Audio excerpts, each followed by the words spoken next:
Hi everybody and welcome to the official Supercross Live pre-show fueled by Monster Energy. Kevin Barnett, Jim Holley, round 15 from the Emerald City, Seattle.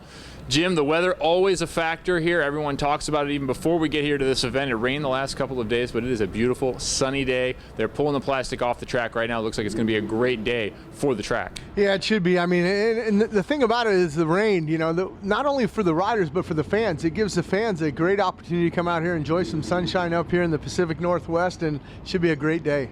All right, they're pulling the plastic off, which makes it an abbreviated scheduled practice. Starting late, they'll eliminate the regular practice, just have 2 qualifying rounds, and everything will start around 1 o'clock.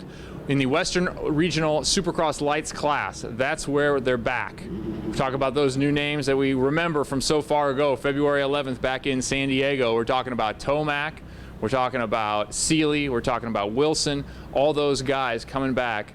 What do you think the long layoff will do for that championship chase? Just 2 points Wilson has on Tomac. Well, you mentioned Wilson and Tomac. We haven't seen him ride, but we did see Seeley ride that factory Honda on that East Coast in the 450 class, and he put in some great rides. I mean, hole-shotted one of them and was leading it for about 7 events. So, I mean, I think he's going to be strong. But the key is, you know, how are these guys going to rebound here tonight? You got to remember, like you said, February 11th, that's a long time. I mean, they've been on the bike, they've been testing, they've been riding, they're in shape, they're good. But like we've always talked about, you know, it's not racing conditions. So we'll see what happens. But with a 2-point lead, you know, Wilson has over Tomac. Tomac finds himself, you know, in that position where he's got to get wins. And then, you know, behind those guys, Seeley, 15 points out of the lead. He's not this year. No, he's not out of that championship at all. I mean, there's still 75 points up for grabs, 3 more rounds to go. And like I said, we thought that weather would be a factor here, but it's not going to be. It's going to be a great night of racing. Okay, Rattray out still with that injury.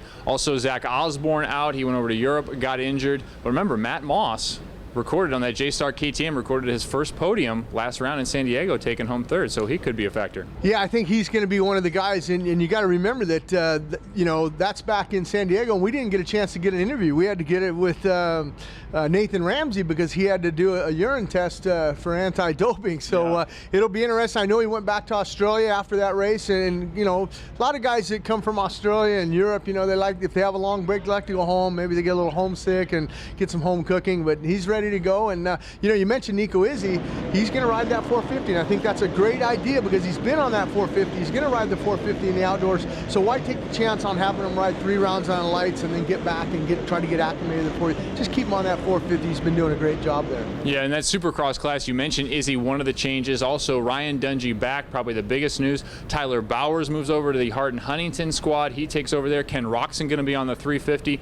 Where do you start with that whole group? That's going to make Supercross much more interesting during this race. Well, I'm going to start with Tyler Bowers. I mean, the defending 2-time Arena Cross champion, and he rode a lights this year and that, and he started out with lights, but I think he rides a 450 better than he does the lights. It'll be interesting to see what he does, you know, filling in for Tedesco. Tedesco came back last week, just really wasn't quite ready, you know, so they said, you know what, we're going to put Bowers on this bike and see what he can do. And then you mentioned Ken Roxon. He rode, you know, in the Supercross class last year, and I think it's a great idea. I mean, why sit him out? I mean, just, you know, they need guys out there. And you mentioned Dungey. Dungey, I talked to Roger DeCoster last week.